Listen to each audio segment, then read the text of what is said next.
Et grâce à la vaccination, le gouvernement se projette. Hier, nous avons enfin appris le calendrier du déconfinement. Un calendrier en 4 étapes, vous le savez, avec une date importante, notamment celle du 19 mai. Le 19 mai, c'est ce jour-là que le couvre-feu passera de 19 à 21 heures.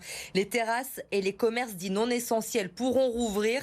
Réouverture également des théâtres, musées, salles de spectacle et cinémas. Des réouvertures qui vont se faire avec jauge, bien sûr. Mais pour ces secteurs à l'arrêt depuis des mois, c'est déjà un bon début. Octavie Couchard, Jérôme Jarny.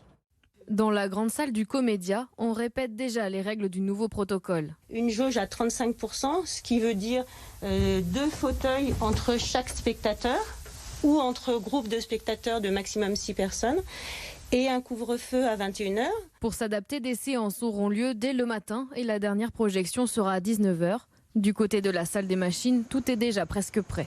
Depuis le début du confinement, on n'a jamais été à l'arrêt parce que toutes les semaines on faisait tourner la machine. Sinon l'électronique pouvait se dégrader et ça pouvait donc avoir des conséquences pour l'ouverture. Là on attend les films pour les programmer et puis donc pour que le public arrive pour les voir. Au Comédia, on le sait, ces 2 prochaines semaines vont être denses. Un gros travail de programmation pour gérer au mieux la sortie des nouveaux films, ceux qui se sont déjà positionnés pour le 19 mai, mais aussi ressortir ceux qui ont eu peu d'exploitation avant la fermeture de l'automne. On a vraiment hâte de pouvoir faire notre travail et de proposer tous ces films qui sont sur les tablettes depuis des semaines, donc des mois maintenant. Après, c'est vrai qu'on ouvre dans des conditions qui sont difficiles avec ces jauges à 35%.